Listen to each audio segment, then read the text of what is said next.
Assalamualaikum warahmatullahi wabarakatuh. Om Swastiastu, Namo Buddhaya, salam kebajikan Rahayu. Semoga kita semua senantiasa selalu sehat dan bahagia.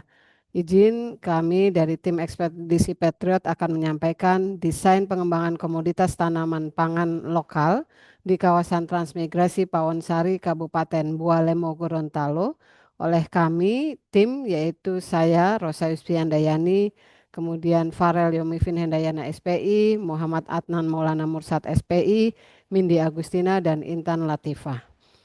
Tim Ekspedisi Patriot kami untuk output kajian 2 yaitu desain pengembangan komoditas unggulan spesifik pada kawasan transmigrasi terdiri dari 37 tim dan kami terdapat di kawasan transmigrasi Pawonsari. Nah, adapun yang melatar belakangi adalah krisis pangan global oleh faktor iklim dan konflik politik itu semakin tinggi ya, ini berdasarkan Paminto et al. 2024. Nah, program transmigrasi berkontribusi dalam ketahanan pangan negara dan ini berdasarkan Aji et al. 2021. Nah, 40% penduduk di Indonesia itu bekerja sebagai petani. Ini berdasarkan Saputra et al. 2020. Nah, kawasan transmigrasi Pawonsari terdiri dari 2 kecamatan dan 36 desa.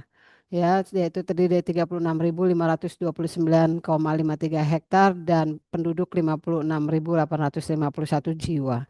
Nah, tanaman pangan yang banyak terdapat di kawasan transmigrasi Pawonsari adalah padi dan jagung. Permasalahan yang terdapat di sana adalah produktivitas rendah, distribusi tidak efisien, dan kurangnya hilirisasi sehingga kami melakukan kajian strategis ketahanan pangan kawasan transmigrasi dan ini berdasarkan dengan Asta Cita Bapak Presiden dan juga SDGs 8 dan SDGs 12. Tujuan ekspedisi Patriot Pawonsari adalah yang pertama identifikasi dan penentuan komoditas tanaman pangan di kawasan transmigrasi, kedua pemetaan sebaran lahan komoditas tanaman pangan unggulan di kawasan transmigrasi, tiga identifikasi rantai nilai dan rantai pasok komoditas tanaman pangan unggulan di kawasan transmigrasi, yang keempat menyusun bisnis model kanvas komoditas tanaman pangan unggulan di kawasan transmigrasi, dan yang kelima adalah strategi pengembangan komoditas unggulan tanaman pangan di kawasan transmigrasi Pawonsari. Metodologi yang kami gunakan adalah yang pertama location question, yang kedua analytical hierarchy process, yang ketiga pemetaan sebaran lahan aktual, yang keempat analisis sampel tanah, yang kelima rantai nilai, yang keenam analisis SWOT dan Key SPM, dan yang ketujuh adalah BMC atau Business Model Canvas. Untuk penentuan komoditas unggulan tanaman pangan kami menggunakan analisis LQ, location question, dan berdasarkan formula dari Hendayana 2023 kami dapatkan jika LQ lebih dari 1, maka itu adalah tanaman pangan unggulan yang paling tinggi. Nah, ini berikut kami sampaikan komoditas pangan di kawasan transmigrasi Pawonsari yaitu di Pagoyaman dan Wonosari didapatkan bahwa 5 besar dari tanaman unggulan di sana adalah padi, kemudian jagung, kedelai, ubi jalar, dan ubi kayu. Untuk penentuan komoditas unggulan tanaman panganan yang kedua adalah dengan menggunakan analisis hierarki proses. Tujuannya adalah untuk mengetahui komoditas tanaman pangan unggulan. Aktornya adalah Bapeda, Dinas Pertanian, Dinas Transmigrasi, Disperindak, dan Badan Penyuluh Pertanian. Dan berbagai kriteria kami gunakan sehingga terdapat bahwa komoditas unggulan di kawasan Pawonsari adalah jagung, padi, ubi kayu, ubi jalar, dan kacang kedelai. Peta sebaran komoditas tanaman pangan di kawasan Pawonsari yaitu di 2 kecamatan yaitu Kecamatan Wonosari dan Kecamatan Paguyaman. Ini keduanya sama untuk lokasi yang berwarna orange ini. Ini adalah lahan dari jagung. Nah, sedangkan yang kuning terang ini adalah lahan dari padi. Dan ini terlihat berarti bahwa komoditas unggulan di sana adalah jagung dan padi. Untuk hasil pengujian sampel tanah di kawasan Pawonsari di 2 kecamatan, kami menguji sampel tanah yaitu untuk lahan jagung, sawah, dan kebun.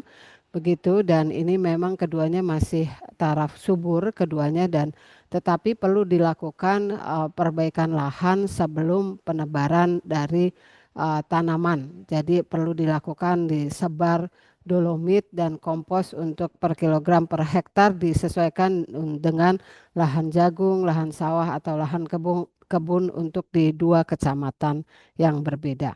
Dan juga terdapat rekomendasi untuk pemupukan di kawasan Pawonsari, baik di Wonosari dan di Paguyaman. Pemupukan berupa urea, SP36, KCL, NPK Majemuk, Mikro Majemuk, pupuk hayati, dan ZPT. Nah, untuk rantai nilai atau rantai pasok jagung, kami melakukan apa in-depth interview kepada petani jagung begitu ya, dan juga ke pengepul dan gudang sehingga kami bisa mengetahui sarana penyediaan sarana inputnya apa dan bisa dihilirisasi ke industri atau konsumennya bagaimana.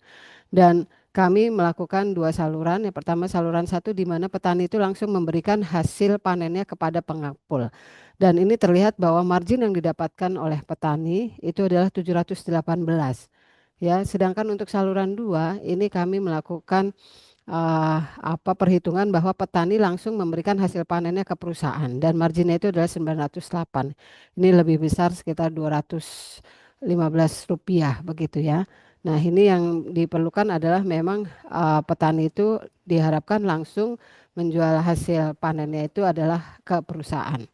Untuk bisnis model Canvas ini kayak kita lihat di sini bahwa memang key partnershipnya ada Dinas Pertanian, pabrik pakan, perusahaan off-taker gitu ya, Gapoktan, penyedia Alsintan gitu.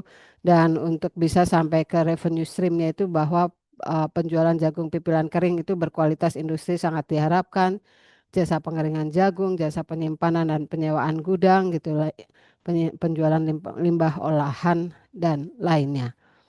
Nah, kemudian untuk strategi pengembangan komunitas jagung kami melakukan analisis SWOT di antaranya. Ini bisa kita lihat bersama-sama.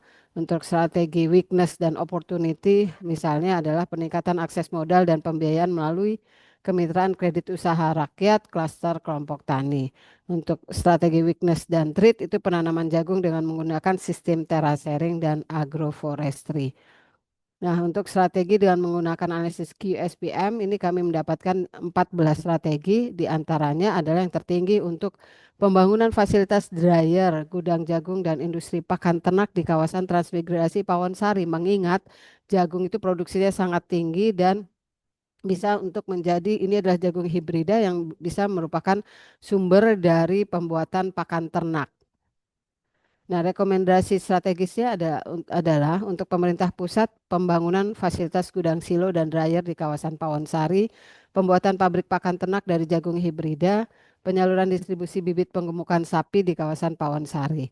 Dan untuk pemerintah daerah adalah revitalisasi dan penghidupan kembali fasilitas IPOK dan RMU, dan kemudian revitalisasi dan pembangunan jalan usaha tani, pengembangan unit pengendali organisme pengganggu tanaman, dan implementasi sistem lahan terasering dan agroforestry. Untuk mitra atau perusahaan swasta adalah penerapan sistem kontrak farming dengan petani transmigrasi Pawonsari. Kami memiliki tagline Pawonsari lahan subur, pangan tumbuh, dan masyarakat maju. Ini adalah publikasi media massa kami. Kami menggandeng UNG untuk mensukseskan program implementasi Patriot, kemudian dengan pemerintah Kabupaten Bualemo, dan juga dengan Kecamatan Wonosari dan Paguyaman. Dan inilah adalah poster dan buku profil yang juga telah kami buat dan kami berikan kepada 17 desa untuk poster dan buku profil. Dan kami juga menghasilkan draft paper publikasi terindeks Scopus yang akan dipresentasikan tanggal 17 di Seminar Internasional Visait. Demikian kami sampaikan. Terima kasih. Assalamualaikum warahmatullahi wabarakatuh.